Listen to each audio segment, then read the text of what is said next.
45।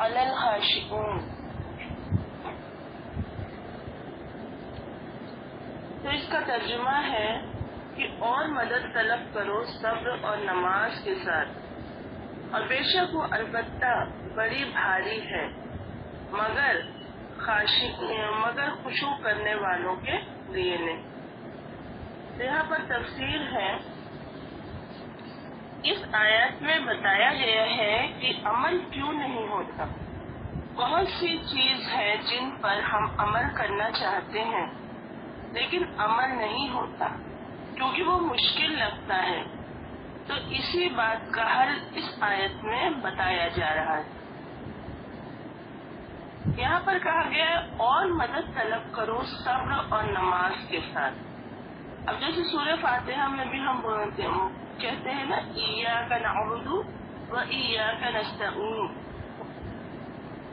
تو عبادت کے لیے اللہ کی مدد ضروری ہے، آسان نہیں ہے اللہ کی مدد کے بغیر عبادت کرنا. جہاں بھول ہو، غلطی ہو، وہاں فوراً اللہ کی طرف رجوع کر دیا جائے. یہاں پر صلاۃ مطلب نماز سے پہلے صبر کا ذکر آیا ہے. اور صبر کیا ہے؟ صبر ہے اپنے نفس کو برائی سے روکنا، اپنے آپ کو کنٹرول میں رکھنا.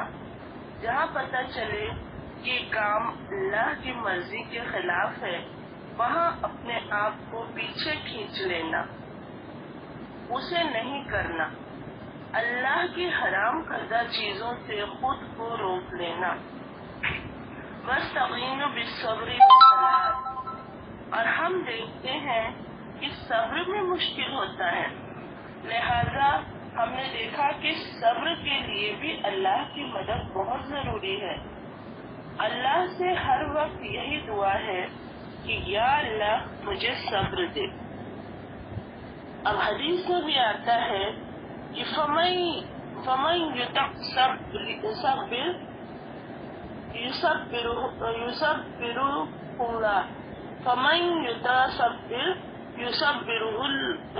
يُصَبِّرُهُ اللَّهُ. یعنی جو صبر کرنا چاہے گا اللہ اسے ہی صبر عطا کرے گا. غم اور خوف سے نکلنے کے لیے اللہ کی طرف رجوع. نبی صلی اللہ علیہ وسلم کا یہی طریقہ تھا کہ جب بھی کوئی مشکل پیش آتی فوراً نماز کی طرف دوڑتے. اب ہم دیکھتے ہیں نماز میں ہم قرآن بھی پڑھتے ہیں، ذکر بھی ہوتا ہے، سجدہ، رکوع سب ہوتا ہے، لیکن نماز پڑھنا اور پانچوں وقت کا پابند نمازی بننا بھی آسان نہیں.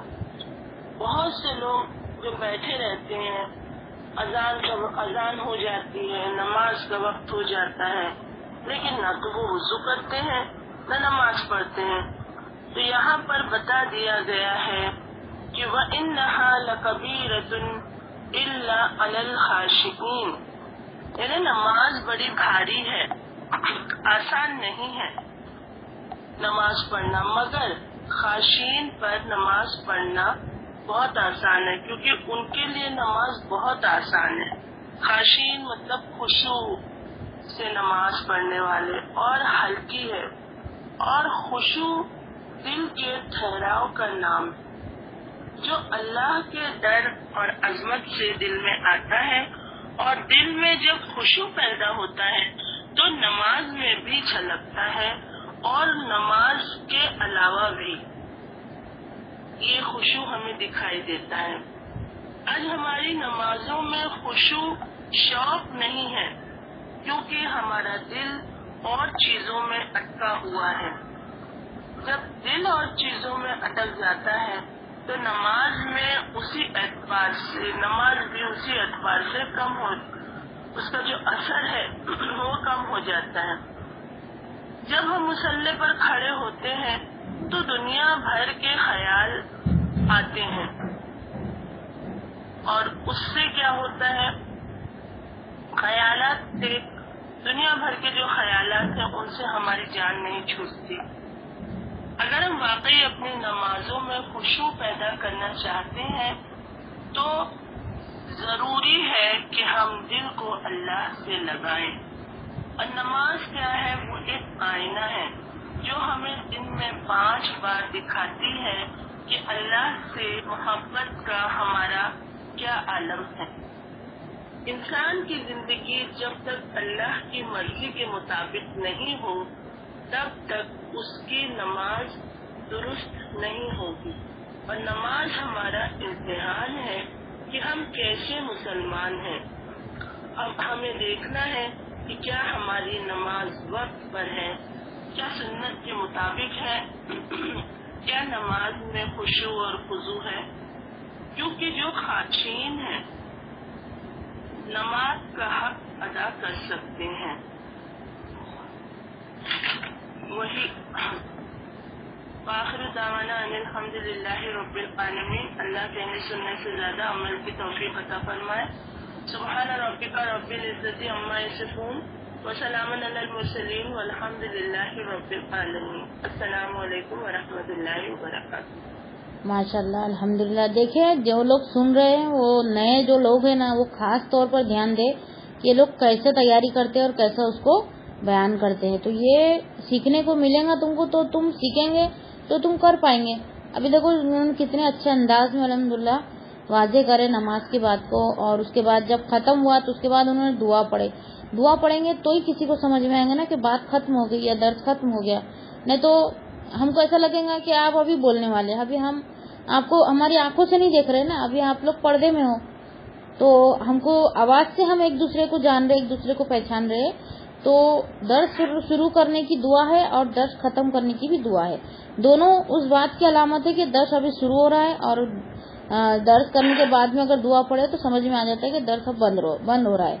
ٹھیک ہے، اب دیکھو انہوں نے آیت بھی پڑھی، ترجمہ بھی پڑھے، اور کتنے یعنی آسان انداز میں انہوں نے سمجھا، تو یہ طریقہ ہونا چاہیے اپنا، جو نئے اسٹوڈینٹ ہیں ان کو بوڑھی میں، باقی پرانے جو الحمدللہ وہ تو کرتے ہی ہیں، جیسا کہ اسما باجی یہاں پہ ممتاز باجی الحمدللہ یہ سب لوگ کرتے ہیں، لیکن جو نئے ہیں وہ اس بات کو دھیان میں رکھے اور ان لوگ کا درس ہمیشہ سنے کہ ان لوگ کیسے کر رہے، تو تم لوگ کو آئیں گا۔ ٹھیک ہے، اور کوئی ہے کیا؟ کسی کو دی تھی میں اس میں شاید عائشہ باجی آئے ہیں کیا؟ عائشہ خان۔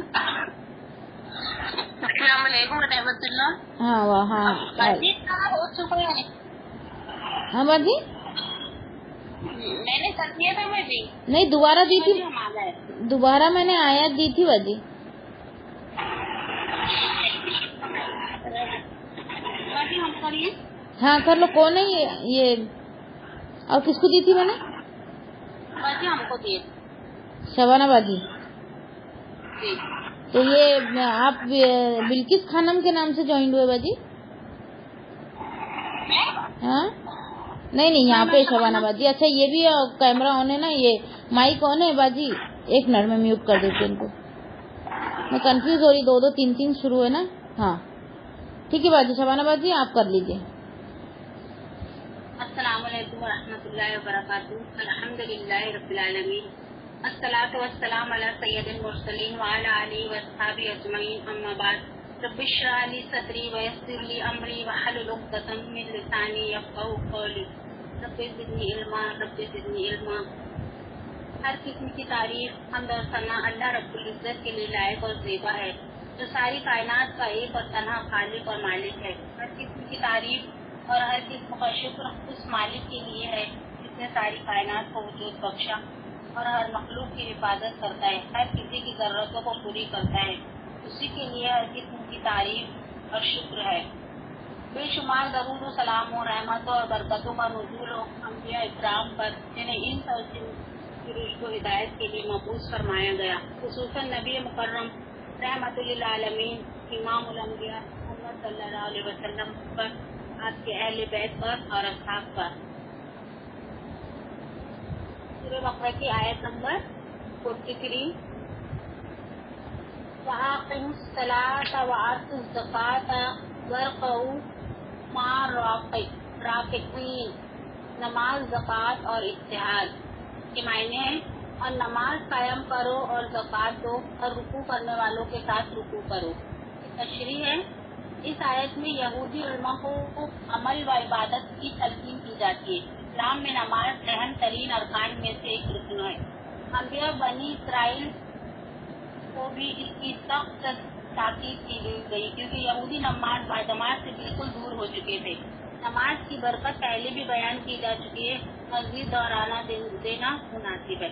نماز بنیادی عبادت ہے، اس سے جسمانی طہارت اور روحانی بلندی حاصل ہوتی. اللہ تعالیٰ سے ملاقات کا ایک ذریعہ ہے، دعا مانگنے کا ایک نادر موقع ہے، انسان کو نیکی کے قریب اور گناہوں سے دور کرتی ہے، اور نماز انسان کو متقی بنا دیتی ہے. متقی کی تعریف سیدنا علی رضی اللہ تعالیٰ عنہ نے یوں کی ہے، فرماتے ہیں متقی وہ ہے جو خاردار جھاڑیوں میں سے اپنا دامن بچا کر گزر جاتا ہے. دنیا میں چاروں طرف گناہ، فریب، جھوٹ، فساد اور برائی کے جال بچھے ہوئے جو کہ انسانی فطرت کو اپنی لپیٹ میں لینے کے لیے ہر وقت موجود رہتے ہیں، مگر نماز ان تمام برائیوں میں سے انسانوں کو بچاتی ہے. وہ اس طرح وضو اللہ سے ملنے کی تیاری اور طہارت ہے، نیت اللہ کے حضور حاضر ہونے کی اجازت، قیام، رکوع، عاجزی اور سجدہ و مکمل طور پر اللہ کی حضوری میں گم ہو کر اپنی عاجزی اور بے اختیاری اللہ کی طاقت، عظمت اور قدرت کاملہ کے اظہار کا ذریعہ بنتی ہے. ان تمام چیزوں کے علاوہ انسان میں نظم و ضبط، چستی، یکسوئی اور صحت و صفائی کا ذریعہ بنتی ہے. خاص طور سے نماز با جماعت ادا کرنے میں بہت سارے فائدے ہیں. جیسا کہ کہا گیا ہے کہ جھکنے والوں کے ساتھ جھکو. دوسری بات کی تاکید یہ کی گئی ہے کہ نماز کے ساتھ زکوٰۃ بھی دو. زکوٰۃ مال کی طہارت کا ذریعہ بنتی ہے، اس سے غریبی، بے بسی کم ہوتی ہے، انسان میں ایثار، قربانی کا جذبہ بڑھتا ہے اور مال کی محبت کم ہوتی ہے. نیکی اور سکون کی راہیں انسانی محبت کی صورت میں کھل کر سامنے آ جاتی. وہ حاجت مند کی ضرورت، مظلوم اور بیمار کی تکلیف، مسافر، یتیم، بیوہ اور محتاج کی مدد کر کے صرف مال کی زکوٰۃ نہیں دیتا بلکہ اس کوشش میں وہ جسمانی زکوٰۃ، وقت کی زکوٰۃ بھی ادا کرتا ہے اور یوں ایک کامیاب، پرسکون اور سچے مسلمان ہونے کی درجات کو حاصل کرتا ہے، جس کا حکم ہر مسلمان کے لیے ہے. اس آیت مبارکہ میں یہود کو مخاطب کر کے یاد کروایا گیا ہے کہ نماز با جماعت پڑھو اور زکوٰۃ دو تاکہ تم میں اتحاد، تقویٰ اور نیکی کے جذبات پیدا ہوں اور تم اپنی کوئی خاص عزت وقار مضبوط کر سکو. نبی کریم صلی اللہ علیہ وسلم کا ارشاد ہے، نماز مومن کی میراث ہے. سیدنا ابو ہریرہ رضی اللہ تعالیٰ عنہ بیان کرتے ہیں کہ رسول اللہ صلی اللہ علیہ وسلم نے فرمایا، اس ذات کی قسم جس کے ہاتھ میں میری جان ہے، میں نے ارادہ کیا کہ ایندھن کا حکم دوں و اکٹھا کیا جائے، پھر نماز کا حکم دوں، اس کے لیے اذان کہی جائے، پھر کسی آدمی کو حکم دوں کہ وہ لوگوں کی امامت کروائے، پھر ان آدمیوں کی طرف جاؤں جو نماز کو حاضر نہیں اور ان سمود کے گھر کو جلا دوں. بخاری 644، مسلم 657. رسول اللہ صلی اللہ علیہ وسلم نے فرمایا، جو شخص اذان سنے اور سن کر نماز کے لیے مسجد میں نہ آئے تو ان کی نماز نہیں مگر کسی عذر سے. 1193. صدق اللہ العظیم. آخر میں اللہ رب العزت سے دعا ہے کہ جو کچھ بھی ہم نے اللہ تعالیٰ میں اس کے مکمل طور پر عمل کرنے کی توفیق عطا فرمائے. ربنا آتنا فی الدنیا والآخرۃ حسنۃ وقنا عذاب النار. اے ہمارے رب، ہمیں دنیا میں بھی بھلائی دے اور آخرت میں بھی بھلائی دے اور آپ کے عذاب سے بچا. سبحانک اللہم و بحمدک، اشہد ان لا الہ الا انت، استغفرک و اتوب الیک. السلام علیکم و رحمۃ اللہ وبرکاتہ. ماشاء اللہ، الحمدللہ. دیکھو یہ شبانہ بازی جب شروع میں تھے نا تو یہ برابر بول بھی نہیں پاتے تھے، ایک دو لائن بولتے تھے اور چپ ہو جاتے تھے. باجی بس اتنا ہی کیے ہم نے، بس ایسے کرتے تھے اور کرتے کرتے دیکھو ابھی کتنے اچھے طریقے سے انہوں نے اس بات کو واضح کیے اور اس کے بعد انہوں نے دلیل دیے. اور سب سے اچھی عادت یہ ہے کہ دلیل دے کر اس کا نمبر بتایا جائے، ہے نا، کوئی شک باقی نہیں دیتا. الحمدللہ ماشاءاللہ بہت اچھی عادت ہے یہ کہ حدیث کی انہوں نے دلیل بھی رکھے اور اس کے بعد اس کا نمبر بھی بتائے. اور دوسری بات انہوں نے دیکھو زکوٰۃ دینے کی کتنی بہترین بات بولے کہ زکوٰۃ دینے سے معاشرے میں محتاجی اور تنگی دور ہوتی ہے. اور دینے والا کیا سوچتا ہے کہ میرے پاس سے مال کم ہو جائے گا، لیکن وہ کم نہیں ہوتا ہے بلکہ معاشرے کی تنگی کو دور کرتا ہے. ٹھیک ہے، یہ بہت اچھی بات انہوں نے لایا الحمدللہ ہمارے سامنے. اور ہم کو سیکھنے کو ملی. اللہ تعالیٰ عمل کرنے کی بھی توفیق عطا فرمائے. بہت بہت جزاک اللہ شبانہ باجی. ماشاءاللہ ابھی ماشاءاللہ آپ بہت زیادہ پرفیکٹ ہو گئے. اللہ آپ کو اور زیادہ ترقی دے اور اللہ تعالیٰ آپ کے کام میں آسانی دے انشاءاللہ تعالیٰ.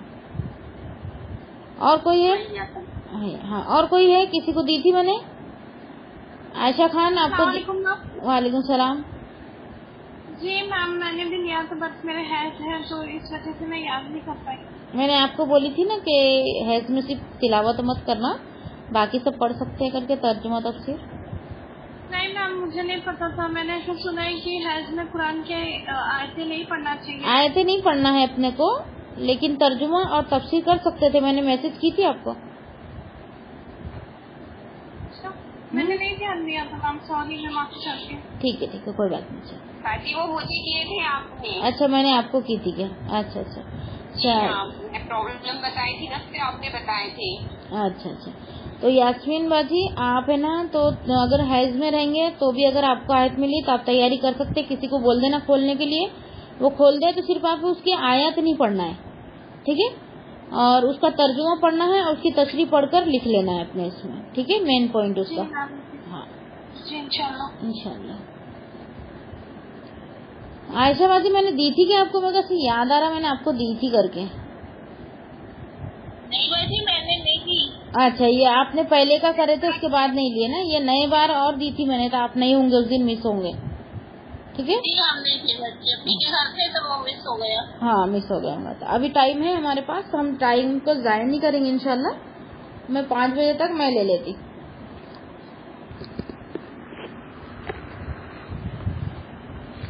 کل ذرا مہمان آ گئے تھے تو میں بہت جلدی بند کر دی تھی 15-20 منٹ.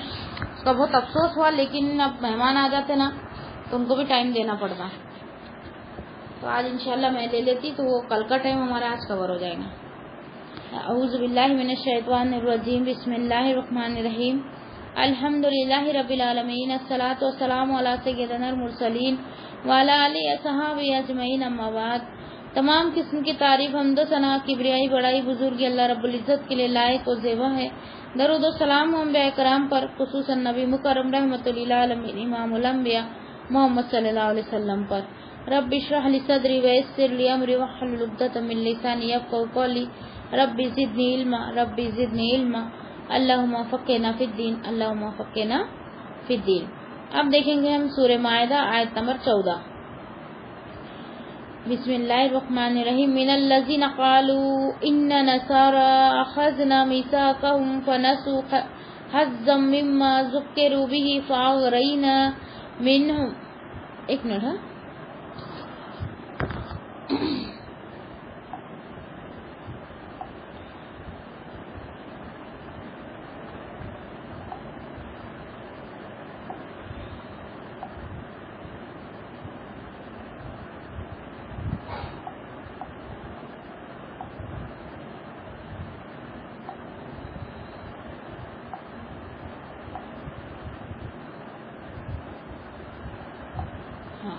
بسم اللہ الرحمن الرحیم.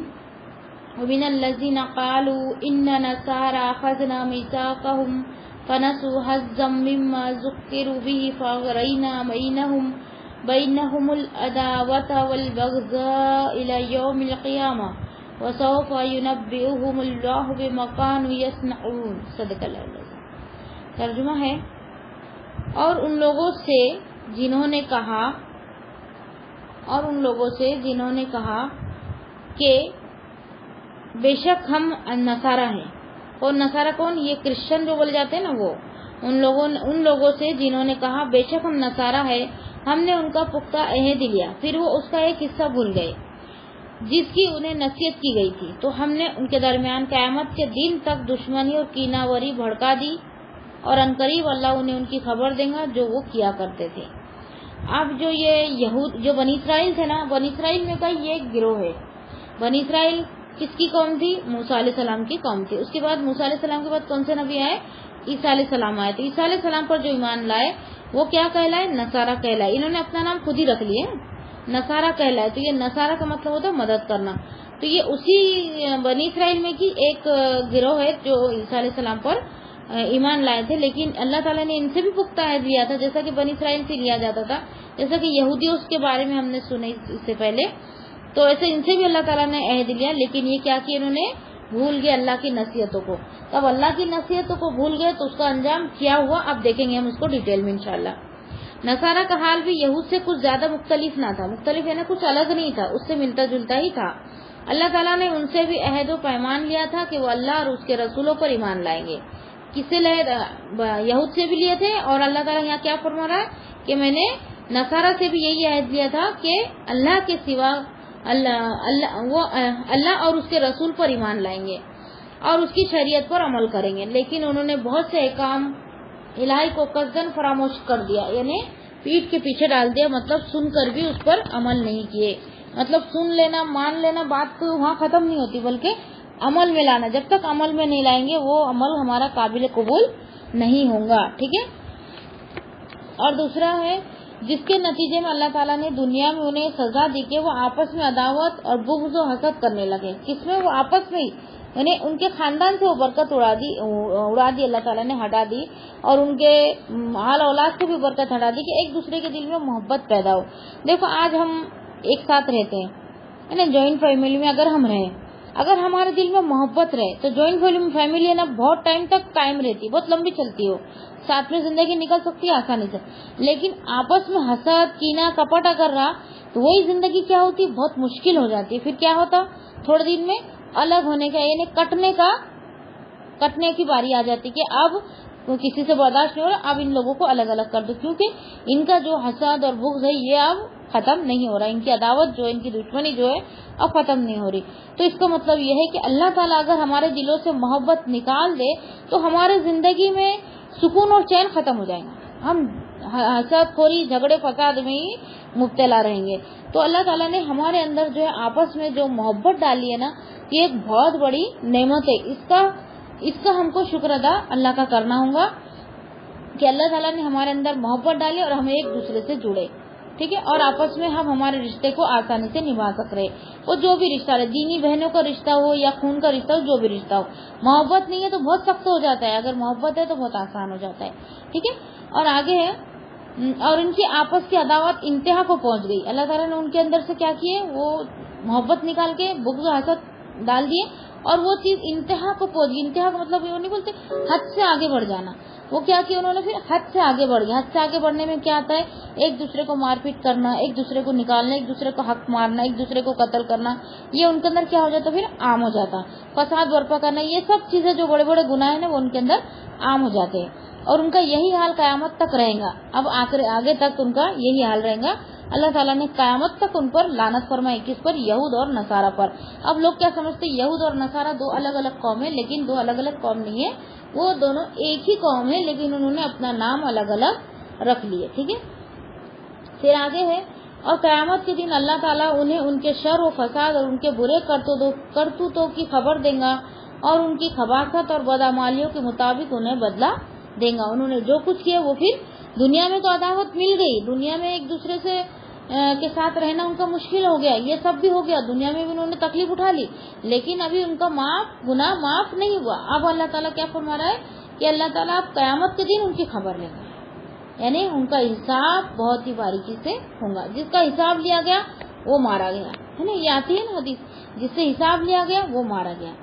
اور آگے فَأَغْرَيْنَا بَيْنَهُمُ الْعَدَاوَاتِ وَالْبَغْضَاءَ إِلَى يَوْمِ الْقِيَامَةِ، یعنی ہم نے اس وقت سے لے کر قیامت تک ان کے درمیان دشمنی اور کینہ پروری بھڑکا دی۔ اس وقت بھی ان میں آپس میں مذہبی عداوت پائی جاتی ہے، مذہبی اعتبار سے دیکھو ایک دوسرے سے لڑتے رہتے، نصارہ بھی لڑتے، یہود بھی لڑتے۔ یہ حسد اور کینہ کی وجہ سے ہی تو انہوں نے کیا کیا، ایک نے کیا کیا، اپنا قبلہ مشرق کی طرف کر لیا، تو ایک اپنا قبلہ اس کے الٹ کر لیا، مطلب مشرق کے ایک مغرب کی طرف کر لیا تو ایک مشرق کی طرف کر لیا۔ کون؟ یہود اور نصارہ، یہ آپس میں لڑتے رہتے، اس نے اپنا نام یہودی رکھ لیا کہ اپنے ان کے 12 بیٹوں میں سے، جو یعقوب علیہ السلام کے 12 بیٹے تھے ان میں سے بڑے بیٹے کا نام یہودا تھا، تو انہوں نے اس کے اوپر اپنا نام رکھ لیا یہودی۔ اور یہ نصارہ نے اپنا نام نصارہ کیوں رکھ لیے کہ ہم نے عیسیٰ علیہ السلام کی مدد کی، تو نصارہ کا مطلب ہوتا ہے مدد کرنا، تو انہوں نے اپنا نام نصارہ رکھ لیا، کوئی قبیلے کا نام نہیں ہے یہ. جیسا کہ انصار تھے نا، مدینہ میں انصار تھے تو قبیلے کا نام تھا انصار، یہ قبیلے کا نام نہیں تھا، بلکہ انہوں نے خود اپنا نام خود رکھ لیے تھے. اور دوسرا انہوں نے اور کیا اپنے من سے کر لیے تھے، قبلہ اپنے من سے بنا لیے، اور پھر دن بھی اپنے من سے چن لیے. اب یہودی کیا کرتے تھے، سیٹرڈے مناتے. یہودی کا جو عبادت کا دن ہے نا سیٹرڈے یعنی ہفتے کا دن، اور کرسچن کا کیا ہے، سنڈے کا دن ہے. اور ہم کون سا دن مناتے، جمعے کا دن. تو سب سے بہترین دن جو ہے وہ جمعہ ہے. جمعے کے دن ہی ہر نبیوں کے ساتھ اچھا سا معاملہ ہوا تھا، جیسا کہ آدم علیہ السلام کو بنایا گیا، زمین پہ بھیجا گیا اور جنت میں ڈالا گیا. یہ سب جو اچھی اچھی چیزیں جو نبیوں کے ساتھ ہوئی، وہ دن کون سا تھا، جمعے کا دن تھا. اور ایک محرم کی 10 تاریخ جو تھی، محرم کی 10 تاریخ کی تھی، محرم کی جو 10 تاریخ ہے نا، اس سے بھی ہر نبی کا کنیکشن کہیں نہ کہیں ہم کو ملتا ہے. اس کی تفصیل میں ہم جائیں گے تو ہم دوسری بحث میں پڑ جائیں گے، اس لیے ہم وہاں نہیں جائیں گے. ابھی میں آپ کو نالج کے طور پر اتنا بتا دی، ٹھیک ہے. پھر خود نصرانیوں کی بھی کئی ایک فرقے ہیں جو آپس میں ایک دوسرے کے دشمن اور خون کے پیاسے ہیں. وہ آپس میں بھی لڑتے رہتے اور یہودی سے بھی لڑتے رہتے ہیں. لڑنے سے کیا ہوتا معلوم، دل کا چین سکون ختم ہو جاتا ہے اور انسان کا دوسری جگہ دماغ نہیں لگتا. اگر گھر میں چین اور سکون رہنا تو انسان ہر ایک کام بہت آسانی سے کر سکتا ہے، کیونکہ انسان کو ڈسٹرب نہیں جمتا نا، ہر چیز جمتی. اگر وہ کوئی چیز سے ڈسٹرب ہو گیا تو کوئی بھی چیز میں اس کا دھیان نہیں لگتا. جیسا کہ ہم پڑھائی کر رہے ہیں نا، اور کوئی فساد مچ رہا ہے گھر میں، خوب دھوم ہو رہی ہے اور ہم کو برا بلا کوئی بولا جا رہا ہے، ہم کو بھی گالی گلوچ کی جا رہی ہے، تو پھر ہم وہ چیز پڑھ سکیں گے کہ نہیں؟ ہمارا دماغ کیا ہو جائے گا، ڈسٹرب ہو جائے گا، پھر ہم وہ چیز کو نہیں پڑھ سکیں گے. تو ایسے یہ ایک مثال کے طور پر چھوٹی سی ایک مثال دی میں نے آپ کو، مثال دے کے سمجھے. ویسے بہت زیادہ نقصان ہوتا ہے فساد کرنے سے، اس لیے کہ قرآن کی آیت ہے کہ قتل سے بھی بڑا گناہ کیا ہے، فساد کرنا. اسی لیے فساد کو بڑا گناہ کہا گیا ہے.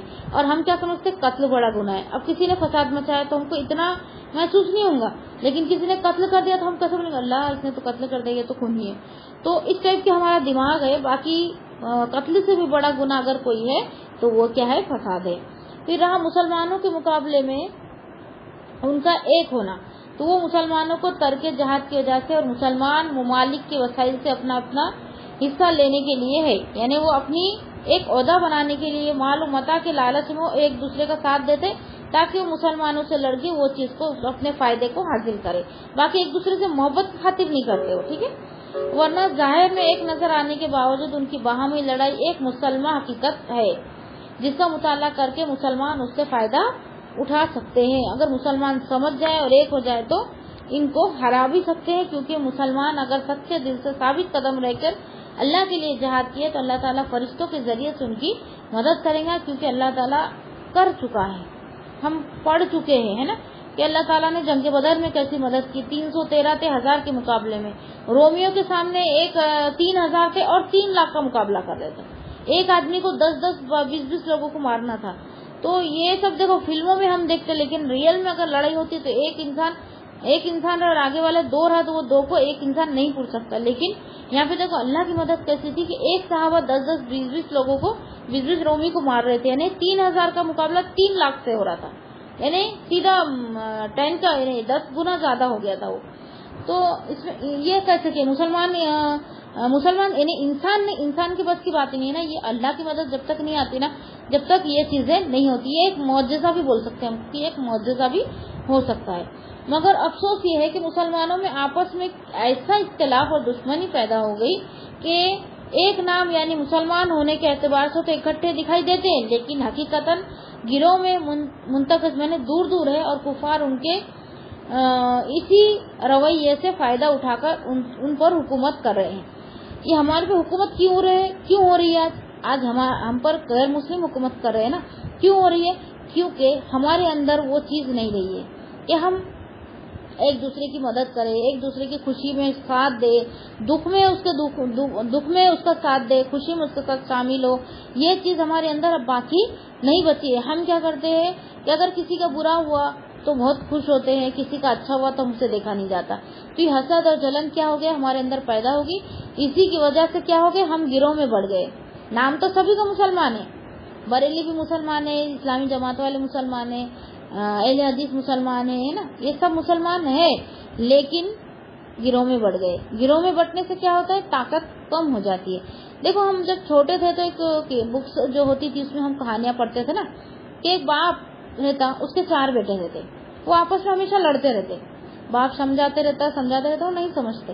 پھر باپ کا جب آخری وقت آتا نا تو وہ بیٹوں کو بلاتا اور بولتا بیٹا آپ لکڑی لے کر آؤ, چاروں کی ایک ایک لکڑی لے کے آؤ. چاروں کی ایک ایک لکڑی لے کر آتے. اس کو بولتے اس میں سے ایک لکڑی توڑو, وہ پٹ سے توڑ دیتے. ایک لکڑی تھی تو ٹوٹ گئی. پھر وہ بولتے کہ چاروں لکڑی کو ایک ساتھ کرو اور پھر توڑو. انہوں نے چاروں لکڑی کو ایک ساتھ کر کے توڑنے کی کوشش کی تو لکڑی نہیں ٹوٹی. اس کا مطلب یہ ہے کہ تم الگ الگ رہیں گے تو تمہارے اندر کمزوری آ جائیں گی اور لوگ تم سے فائدہ اٹھائیں گے اور تم کو نوکر بنا دیں گے اور تم پر راج کریں گے. تو میں یہ نہیں چاہتا کہ تم پر کوئی راج کرے, تم لوگوں پر راج کرو. تو وہ اپنے بیٹے کو یہ سکھانا چاہتا تھا. اس کا مطلب یہ ہے کہ ہم مسلمان بہت زیادہ تعداد میں لیکن کیا ہے الگ الگ فرقوں میں بٹے ہوئے, اس لیے ہم کیا ہے آج کمزور ہو گئے. کوئی بھی آ کے ہم کو دھمکاتا ہے, مارتا ہے. آج مسلمانوں کو کتنا برا حال ہے دنیا میں, کتنا جہاں بولے مسلمانوں کو مارا جا رہا ہے, کاٹا جا رہا ہے, مسجد جلائی جا رہی ہے, توڑی جا رہی ہے, اور اذان بند کرو, یہ بند کرو, وہ بند کرو, طلاق کے مسئلے, کتنے مسئلے بڑے بڑے آ گئے ہماری شریعت میں تک وہ گھس رہے ہیں اور ہم کچھ نہیں کر رہے اور دیکھ رہے ہیں. تو یہ کیا ہے؟ ہماری بزدل پنا ہے نا. یہ نام تو مسلمان رکھ دیے لیکن مسلمان ہونے کا حق ادا نہیں کر رہے ہم. اور اب یہ لوگ دیکھو کیا کام کر رہے کہ مسجد کے نیچے بولے شیولنگ نکلا ہے تو یہاں پہ ہم مندر کھڑا کریں گے, یہ ہمارے مندر کی جگہ ہے, اب یہ تم مسجد کو توڑو.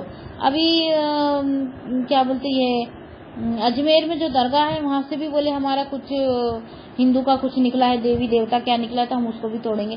اس طریقے کی وہ کیا کر رہے, فتنے فساد کرنے کی کوشش کر رہے اور مسلمانوں کو کم کرنے کی, مسلمانوں کو کمزور دیکھ کر وہ کیا کر رہے, فائدہ اٹھانا چاہ رہے.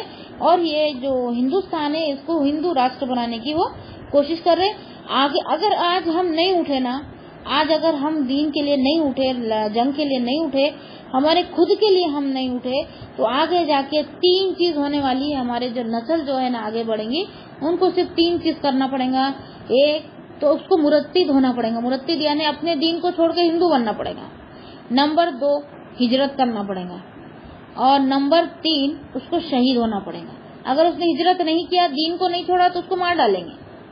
اگر اس نے دین کو چھوڑ دیا تو ہمارے آخرت ہمارے سے چلے جائیں گی, اور نہیں تو پھر ہماری سب کا پراپرٹی چھوڑو, مال متا چھوڑو اور پھر ہجرت کر لو, جیسا کہ صحابہ نے کیے تھے, اپنے ایمان کو بچانے کے لیے کیے تھے. جیسا اصحاب کہف میں جو صحابہ تھے اس میں ان لوگوں نے اپنے ایمان کو بچانے کے لیے ہجرت کیے تھے. اس طرح سے ہم کو بھی ہمارے وطن کو چھوڑ کے دوسرے اور کہیں جانا پڑے گا. تو اتنی ان کے اندر جو صحابہ تھے ان کے اندر اتنی صلاحیت تھی, اتنا صبر استقامت تھا کہ وہ ایمان پر ایسے جمے رہتے تھے, کتنی بھی بڑی مشکل آ جائے اپنے ایمان سے نہیں ہٹتے تھے. ہمارے اندر وہ چیز تو ہے نہیں. ہم کیا کریں گے, کچھ نہیں کریں گے, نہ ہجرت کریں گے نہ شہید ہوں گے, بلکہ ہم کیا کر لیں گے, آگے جا کے مرتد ہو جائیں گے. تو یہ حالات نہ آئے, اس لیے ہم ایک ہو کر اگر دشمنوں کا مقابلہ کریں نا تو کوئی ہم سے جیت نہیں سکتا, کیونکہ ہماری تعداد بہت ہے, ہماری بہت زیادہ تعداد ہے. مسلمان کی تعداد بہت زیادہ ہے. سب سے زیادہ تعداد کرسچن کی ہے, دوسرے نمبر پر مسلمان آتے ہیں تعداد میں. ٹھیک ہے, پھر ہم دیکھیں گے آیت نمبر 16. بسم اللہ الرحمن الرحیم. یا ابھی ہم نے پڑھے تھے 14. یہ مس پرنٹ ہوا ہے, ایک منٹ ہے.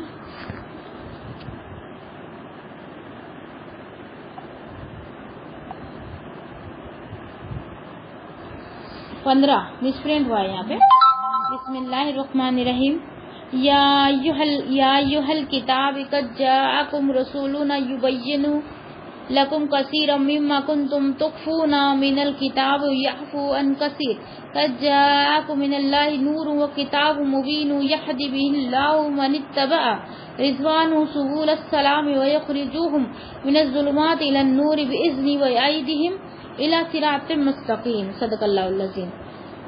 اس کا ترجمہ کچھ اس طرح ہے, اے اہل کتاب, بے شک تمہارے پاس ہمارا رسول آیا ہے جو تمہارے لیے ان میں سے بہت سی باتیں کھول کر بیان کرتا ہے جو تم کتاب میں سے چھپایا کرتے تھے, اور بہت سی باتوں سے درگزر کرتا ہے. بے شک تمہارے پاس اللہ کی طرف سے ایک روشنی اور واضح کتاب آئی ہے جس کے ساتھ اللہ اور ان لوگوں کو جو اس کی رضا کے پیچھے چلے سلامتی کے راستوں کی ہدایت دیتا ہے, اور انہیں اپنے حکم سے اندھیروں سے روشنی کی طرف نکالتا ہے, اور انہیں سیدھے راستے کی طرف ہدایت دیتا ہے. اللہ تعالیٰ نے یہود اور نصارہ کے حال پر رحم کھاتے ہوئے انہیں دین اسلام میں داخل ہونے کی دعوت دے رہا ہے۔ اس آیت میں کیا ہے، یہود اور نصارہ کو اللہ تعالیٰ کیا کر رہا ہے، دین اسلام میں داخل ہونے کی دعوت دے رہا ہے۔ دیکھو ہم کو ایمان تو لانا ہے کہ تورات انجیل سب آئی ہے، لیکن ہم کو عمل کس پہ کرنا ہے، ہم کو قرآن مجید پر عمل کرنا ہے۔ جب نبی آ گئے تو نبی پہ ایمان لانا ضروری ہو گیا، اور ہم کو پیروی اور عمل جو کرنا ہے وہ قرآن مجید پر کرنا ہے۔ اور قرآن مجید ہر ایک جو جتنی بھی کتابیں آئی ہیں نا سب کی تشریح کرتا ہے، اس میں تمام چیزیں ہم کو مل جاتی ہے جو وہ کتاب میں تھی۔ لیکن نصارہ اور یہودی کی کیا عادت تھی، وہ لوگ کیا کرتے تھے، حق بات کو چھپا دیتے تھے، اور جو فائدے کی بات ہوتی تھی وہ بولتے تھے، اور کچھ بات ایسی رہتی تھی جس کا ان کا نقصان ہوتا تھا نا، اس کو ہٹا کے اپنی بات اس پہ لگا دیتے تھے، یعنی انہوں نے اللہ کی کتاب میں رد و بدل کر دیا تھا۔ اسی لیے اللہ تعالیٰ نے پھر وہ کتاب کو ہٹا کے ایک نئی شریعت کو بھیجا، جیسے کہ ہمارے نبی صلی اللہ علیہ وسلم کو بھیجا اور اس پہ قرآن نازل کیا۔ اب یہ قرآن جو ہے یہ قیامت تک ایسا کہ ایسا ہی رہے گا، کوئی کتاب نہیں آنے والی، نہ کوئی نبی آنے والا۔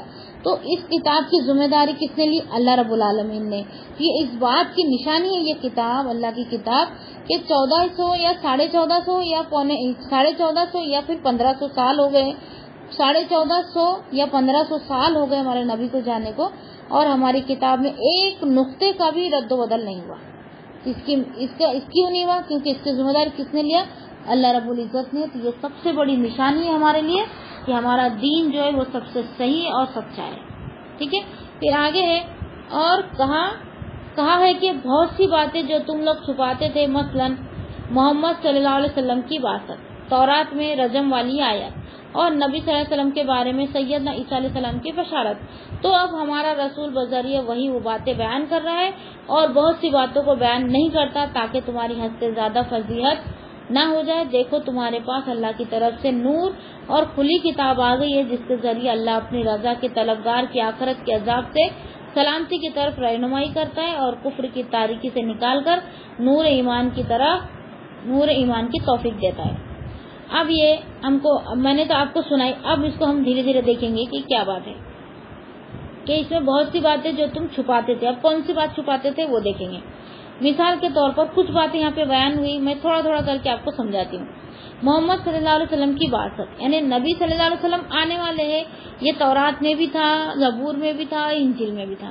تو یہ کیا کرتے تھے، بولتے تو تھے نبی صلی اللہ علیہ وسلم آئے ہیں پہلے، لیکن نبی صلی اللہ علیہ وسلم آ گئے، ان کو دیکھ کر وہ پہچان گئے، لیکن پھر بھی لوگوں کو نہیں بتاتے تھے کہ یہ وہی نبی ہے جو یہ کتاب میں ہم پڑھتے تھے، ٹھیک ہے، اس کو بولتے ہیں چھپانا۔ اور دوسرا تورات میں رجم والی آیت، تورات میں رجم والی آیت اس سے پہلے آ چکی، میں نے اس کو واضح کر دیا، ابھی نئے اسٹوڈنٹ ہے اس لیے میں اس کو پھر سے دہراتی ہوں کہ رجم والی آیت وہ ہے جس سے زنا ہو جائے، اس کی سزا کیا ہوتی ہے، ہمارے قرآن میں کیا ہے کہ جس سے زنا ہو جائے وہ شادی شدہ ہے، اگر وہ شادی شدہ ہونے کے باوجود زنا کرے تو اس کی سزا رجم ہے۔ رجم کا مطلب ہے گڑھے کے اندر کھود کے آدھا دفن کرنا اور اس کو پتھر مارنا جب تک وہ مر نہ جائے، ٹھیک ہے، ایک یہ، یا پھر اس کو ایسا باندھ دینا، باندھ کر پتھرے مارنا جب تک وہ مر نہ جائے، اس کو بولتے ہیں رجم۔ یہ زنا کی سزا ہے جو کہ شادی شدہ ہے، اور کنواری کے لیے 80 کوڑے، ٹھیک ہے، اور اگر کام والی اگر یہ حرکت کری تو اس کو آدھے 40 ہے، ٹھیک ہے۔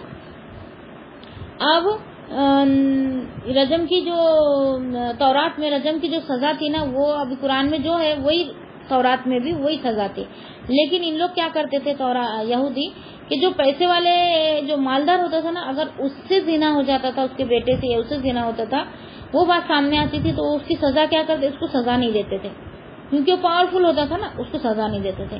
اگر غریب سے غلطی ہوتی تھی نا تو اس کو سزا دیتے تھے۔ پھر تھوڑے دن تک ایسے ہی چلتا رہا، پھر انہوں نے آپس میں جو تورات کے جو یہودی کے جو علماء تھے وہ آپس میں بیٹھ کے مشورہ کیے، انہوں نے کیا اس کا حل نکالے کہ ہم کیا کریں گے، اب یہ جو مالدار رہتے تھے اس کو سزا نہیں دیتے تھے، غریب کو سزا دیتے تھے، تب یہ دونوں کے بیچ کا ہم راستہ نکالیں گے۔ اب وہ کیا راستہ تھا بیچ کا، کہ اگر جس سے بھی زنا ہو جائے اس کی سزا ہم یہ دیں گے کہ اس کا منہ کالا کریں گے، گدھے پہ الٹا بٹھائیں گے اور جوتے کا ہار پہنا کر اس کو پورے شہر میں گھمائیں گے۔ یہ انہوں نے اپنے من سے لگائے تھے، اور جب نبی صلی اللہ علیہ وسلم نے ان سے پوچھا کہ تمہارے تورات میں رجم کی سزا کیا ہے، تو انہوں نے کیا بتایا، یہی ہے، کون سی، گدھے والی۔ لیکن عبداللہ بن سلام جو یہودی کے علماء تھے، وہ جب ایمان لائے انہوں نے کہا نہیں، یہ جھوٹ کہتے ہیں، بلکہ تورات میں یہ اور یہ لکھا ہے، کیونکہ وہ عالم تھے۔ تو پھر اللہ نبی صلی اللہ علیہ وسلم نے تورات منگایا اور اس میں دوسرے سے پڑھوایا، کیونکہ ہمارے نبی امی تھے نا، تو دوسرے سے پڑھوایا تو اس میں کون سی سزا تھی؟ رجم والی سزا تھی. تو انہوں نے اپنے من سے یہ گھڑ لیا تھا کہ رجم کی سزا یہ اور یہ ہے کر کے. تو ایسا وہ اللہ کے احکام میں رد و بدل کرتے تھے، جس کی وجہ سے ان پر اللہ تعالیٰ نے اور تمام لوگوں کی اللہ تعالیٰ نے اس پر لعنت فرمائی. کس پر؟ یہود پر. اب دوسرا دیکھیں گے، اور نبی کریم صلی اللہ علیہ وسلم کے بارے میں سیدنا عیسیٰ علیہ السلام کی بشارت. تو اب ہمارا رسول بذریعہ وہی وہ باتیں بیان کر رہا ہے اور بہت سی باتوں کو بیان نہیں کرتا. یعنی کہ عیسیٰ علیہ السلام کے پر کون سی کتاب آئی ہے؟ انجیل آئی ہے. انجیل میں بھی ہمارے نبی صلی اللہ علیہ وسلم کے بارے میں تھا. وہ نبی صلی اللہ علیہ وسلم آنے کے بعد وہ پہچان بھی کہ یہی وہی نبی ہے جو آنے والے، لیکن پھر بھی وہ لوگوں کو نہیں بتاتے تھے. تاکہ کیوں نہیں بتاتے تھے؟ کہ وہ ان کی طرف نہ پلٹ جائے. کیونکہ سب کو پتا تھا کہ جب دوسرے نبی آتے تو پہلے نبی کی جو شریعت ہے وہ کیا ہو جاتی ہے؟ منسوخ ہو جاتی ہے اور یہ نافذ ہوتی ہے. تو اس کو چھوڑ کر پھر اس پر ایمان لانا ہی فائدہ مند ہوتا ہے، اور یہی حق ہے ایک مسلمان ہونے کا. تو اس کے لیے وہ اس بات کو چھپاتے تھے. اس لیے یہاں کیا کہا گیا کہ تم بات کو، اللہ کی بات کو چھپاتے تھے، اس لیے یہاں کہا گیا. اور دوسرا ہے کہ تاکہ تمہاری حد سے زیادہ فرضیت نہ ہو جائے. یعنی اللہ تعالیٰ نے کچھ باتیں ان کی بیان کر دی اور کچھ نہیں بھی کی. کیوں؟ کیونکہ ان کی عزت جو ہے اس کا بھی اللہ تعالیٰ نے پاس و لحاظ رکھا. کیونکہ بنی اسرائیل سے اللہ تعالیٰ بہت زیادہ محبت کرتا تھا اور بہت بار ان کو معاف بھی فرماتا تھا. لیکن وہ اتنی نافرمان قوم تھی کہ اپنے حرکتوں سے باز ہی نہیں آتی تھی. آخر میں کیا ہوا؟ ان پر اللہ تعالیٰ نے لعنت فرمائی، ان پر محتاجی ڈال دی اور ان سے امامت چھین کر کس کو امامت دی اللہ تعالیٰ نے؟ امت محمدیہ کو، جو کہ ہم ہیں. ٹھیک ہے.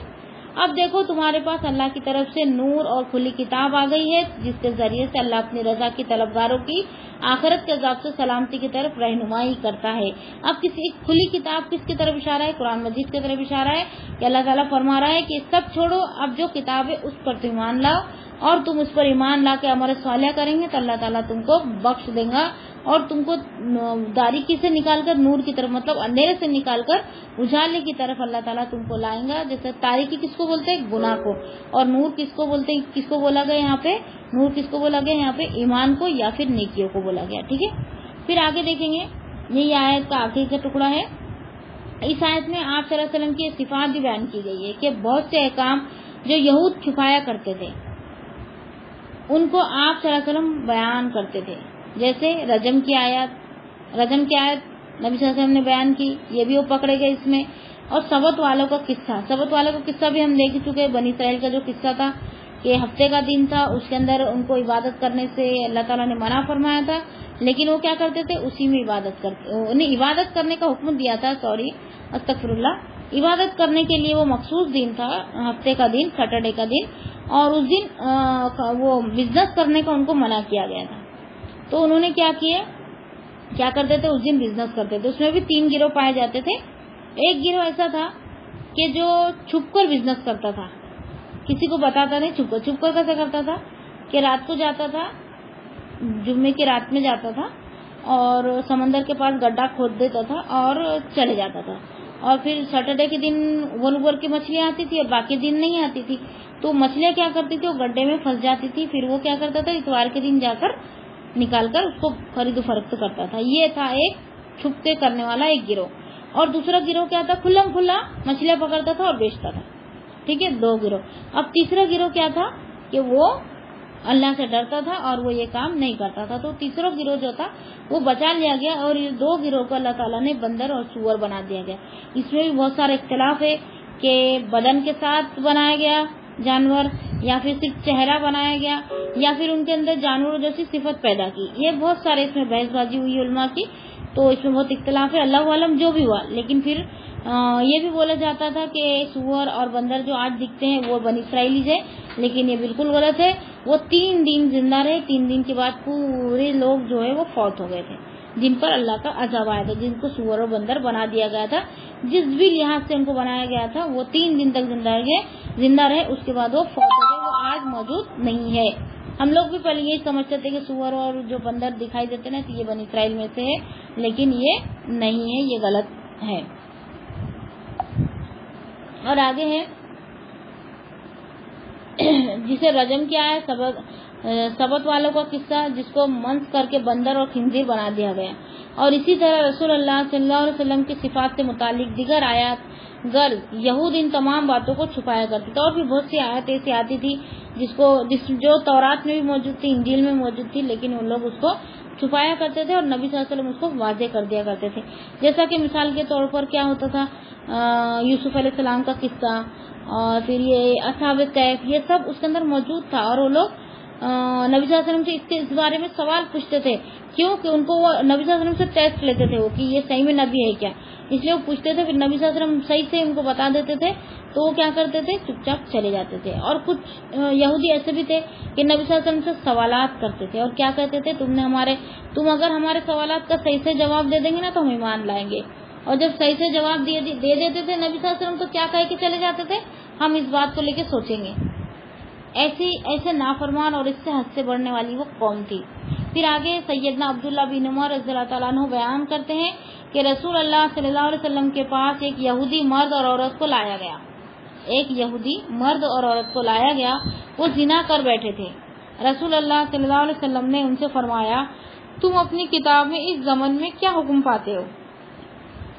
انہوں نے کہا، ہمارے علماء نے یہ طریقہ نکال رکھا ہے کہ وہ مرتکبین کا منہ کالا کرتے تھے اور انہیں گدھے پر بٹھا کر گشت کراتے تھے، مطلب گھماتے تھے۔ عبداللہ بن سلام رضی اللہ تعالیٰ عنہ نے کہا، اللہ کے رسول ان کے علماء کو ماہ تورات کے بلائیے، یعنی ماہ تورات کی بلائی، مطلب ماہ کا مطلب ہوتا ہے عربی میں ساتھ کے، یعنی تورات کے ساتھ ان کو بلائیے۔ تورات لائی گئی تو ان میں سے ایک عالم نے رجم کی آیت پر ہاتھ رکھ کر آگے پیچھے سے پڑھنا شروع کر دیا۔ عبداللہ بن سلام جو بہت بڑے یہودی علماء تھے، یہ ایمان لائے تھے۔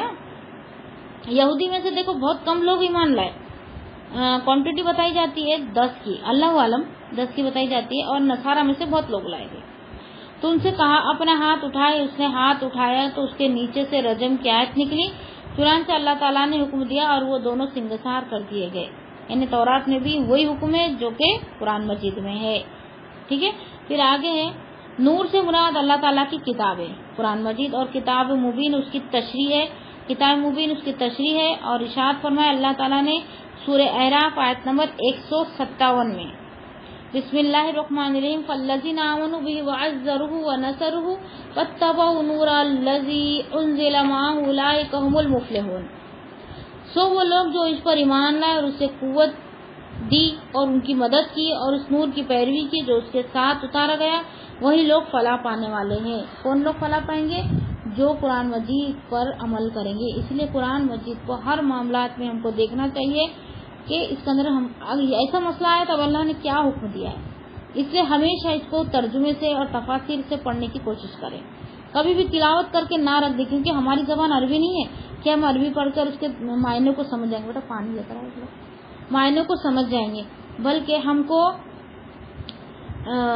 اس کے ترجمے کو ہم کو دیکھنا پڑے گا۔ اگر ہمارے پاس وقت ہے، اگر ہم پڑھنے کے شوقین ہیں تو تشریح سے بھی پڑھنے کی عادت ڈالیں، تاکہ ایک ایک آیت ہمارے سمجھ میں آئے۔ دیکھو میں یہ آیتوں کو اتنی باریکی سے لیتی ہوں کہ میرے کو ایسا لگتا ہے کہ کوئی بھی پوائنٹ اس میں چھوٹنے نہ پائے۔ دیکھو پھر بھی میں انسان ہوں، ہو سکتی ہے میرے سے غلطی کوئی پوائنٹ چھوٹ بھی جاتا ہو، تو تم اگر غور و فکر سے پڑھیں گے نا تو الحمدللہ تم کو اور زیادہ فائدہ ہوگا، ٹھیک ہے۔ جب میں یہ آیت پڑھوں نا تو آپ لوگ کے سامنے قرآن مجید کھلا رہنا چاہیے، آپ بھی اس آیت کو دیکھتے رہنا کہ یہ آیات کی تشریح بازی نے کیسی کیے تھے، ہے نا، کتنی دلیلیں دیے تھے، کہاں سے دیے تھے، کون سی حدیث تھی، کون سی آیت تھی، یہ سب ہم کو نوٹ کرنا چاہیے۔ جو نوٹ تم بنائیں گے نا یہ زندگی بھر تمہارے کام آئیں گے، ٹھیک ہے۔ اور آگے نور اور کتاب مبین دونوں سے مراد قرآن کریم ہی ہے، ان کے درمیان داؤ برائے، جس کے واضح دلیل اگلی آیت ہے جس میں کہا جا رہا ہے کہ یہدی بہ اللہ، سورہ مائدہ آیت نمبر 16، اس کے ذریعے سے اللہ تعالیٰ ہدایت فرماتا ہے۔ کس کے ذریعے سے؟ قرآن مجید کے ذریعے سے اللہ تعالیٰ ہدایت فرماتا ہے۔ دیکھو قرآن مجید پڑھنے والے بہت ہے، قرآن مجید دنیا کی ایک واحد کتاب ہے جو کہ سب سے زیادہ پڑھی جاتی ہے، سب سے زیادہ اگر کوئی پڑھی جاتی پورے ورلڈ میں یہ قرآن مجید ہے، لیکن سب اس کتاب سے فائدہ نہیں اٹھا سکتے۔ کون اٹھا سکتا ہے؟ جو پرہیزگار ہے۔ دیکھو شروع کی آیتیں نہیں ہے شک اس میں، الف لام میم ذالک الکتاب لا ریب فیہ ھدی للمتقین، یعنی اس سے فائدہ کون اٹھا سکتا ہے؟ جو پرہیزگار ہے، یعنی پرہیزگار مطلب گناہوں سے پرہیز کرنے والا اور نیکی کرنے والا۔ تو یعنی دل میں اگر ہمارے محبت رہی اور ہم محنت کرنا چاہتے اور صحیح میں اگر پڑھ کر عمل کرنا چاہتے تو یہ کتاب اس کے لیے بہت آسان ہو جاتی. نہیں تو کیا بولتے قرآن مجید تو ہم کو سمجھ میں نہیں آتا, بہت ہارڈ لگتا. تو اس میں ہم محنت کریں گے تو آسان ہوگا نا. کوئی بھی چیز کو ہم اگر شروعات کریں گے تو کیا شروع میں ہی آسان ہو جائیں گی؟ کیا نہیں ہوں گی. مشکل سے تو گزرنا ہی پڑے گا نا. پھر جا کے آگے جا کے پھر وہ آسان ہو جاتی. تو ہم ہماری اللہ کی کتاب پہ محنت کرنا ہی نہیں چاہتے, ہم کو بہت آسان طریقے سے ہونا. پھر آگے ہیں اگر نور اور کتاب دونوں الگ الگ چیز ہوتی تو الفاظ یہادی بہم اللہ, یعنی یہ گرامر کا صیغہ ہے بہما. دیکھو یہ بھی ہے یعنی اس کتاب, یعنی ایک کتاب کی طرف اشارہ ہے. یہ ہو دکھ رہا ہے نا, تو یہ ایک کتاب کی طرف اشارہ ہے. اگر ہما ہوتا نا تو اس کا مطلب ہے دو, واحد تسنیہ جمع. یہ گرامر کا صیغہ بتایا جا رہا ہے اس میں. اگر یہ دو کتاب کے بارے میں ذکر ہوتا نا تو یہاں ہما لکھ کر آتا تھا عربی میں, لیکن یہاں ہما نہیں لکھا بلکہ بھی لکھا ہے. ہی لکھا ہے, ہی بھی ہما لکھ کر آتا تھا اگر دو رہتی تھی تو. ایک ہے اس لیے بھی لکھ کر آ رہا ہے. تو اس کا مطلب ایک قرآن ہی ہے جو کہ اس میں سراسر ہدایت ہے اور نور ہے. یہ دو الگ الگ کتاب نہیں بلکہ یہ ایک ہی کتاب ہے. ہوتے یعنی اللہ تعالیٰ ان دونوں کے ذریعے ہدایت فرماتا ہے. یعنی نور اور ہدایت یہ دونوں ایک ہی چیز ہے جو قرآن سے نکلتی ہے. ابھی اس میں حدیث ہے, سیدنا ابو ہریرہ رضی اللہ تعالیٰ عنہ بیان کرتے ہیں کہ رسول اللہ صلی اللہ علیہ وسلم نے میری مثال اس شخص